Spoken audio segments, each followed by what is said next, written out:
தமிழர் ஆட்சி பார்த்துட்டு இருக்க எல்லாருக்குமே வணக்கம். இந்த தேர்தலானது சீமானவர்களுக்கு ரொம்பவே முக்கியமான தேர்தலாக மாறி இருக்கு அப்படின்னே சொல்லலாம். நிறைய பேர் சீமானவர்களுக்கு ஆதரவு தெரிவிச்சுட்டு வந்துருக்காங்க அப்படின்னு நம்ம சொல்லலாம். முக்கியமா 35 வருஷம் கழிச்சு ஒருத்தர் வந்து சீமானுக்காக ஒரு ஓட்டு போட்டிருக்காரு அப்படின்றது தான் வந்து மிக முக்கியமான செய்தி. அதாவது 1991 எலெக்ஷன்ல கடைசியாக ஒரு ஓட்டு போட்டாரு. அதுக்கப்புறம் 35 வருஷம் கழிச்சு 2026 தேர்தலில் ஓட்டு போட்டிருக்காரு அப்படின்றது தான் செய்தி. அது யாரும் இல்ல, தமிழ் தேசிய பேராசன் ஐயா அப்பே மணியரசன் அவர்கள் தான் அப்படின்றது ஒன்று இருக்கு. அவர் வந்து இந்த வாக்கு அரசியல் மேல நம்பிக்கை இழந்து சீமானுக்கு ஓட்டே போட மாட்டேன் அப்படின்னு சொல்லிட்டு, சீமான் மட்டும் இல்லை யாருக்குமே ஓட்டு போட மாட்டோம் அப்படின்னு சொல்லிட்டு அவர் வந்து தேர்தலே புறக்கணிச்சு வந்தாரு. அவங்க அந்த இயக்கமே தேர்தலை புறக்கணிச்சாங்க அப்படின்றது ஒன்று இருக்கு.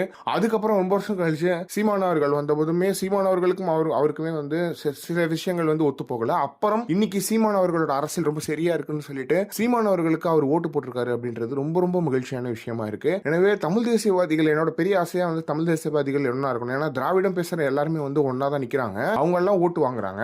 ஆனா தமிழ் தேசியம் பேசக்கூடிய நபர்கள் வந்து பிரிஞ்சிருக்காங்களே அப்படின்னு சொல்லிட்டு ரொம்பவே மனசு கஷ்டமா இருந்துச்சு. பட் ஆனா இந்த டைம் தமிழ் தேசிய உணர்வாளர்கள் எல்லாருமே சேர்ந்திருக்காங்க. இந்த வாட்டி சீமானவர்கள் கை ஓங்கி நிற்குது அப்படின்றதுல எந்த ஒரு மாற்றமே கிடையாது. என்னதான் விஜய்க்கு ஓட்டு போடணும் அப்படின்லாம் பேசினா கூட ஐடியாலஜி என்ன, உன்னோட தேர்தல் என்ன மக்களுக்கு என்ன செய்ய போற, 2500 பணம் கொடுக்க போறியா, ஃப்ரீ கொடுக்க போறியா, மறுபடியும் நீ என்ன சேஞ்சா இருக்க போற, நீ என்ன மாற்றா இருக்க போற அப்படின்ற கேள்வி வருது. ஆனா ஐடியாலஜியோட ஒரு சித்தாந்தமே இல்லாத தலைவர்களை எதிர்த்து சீமானவர்கள் நிக்கிறாரு.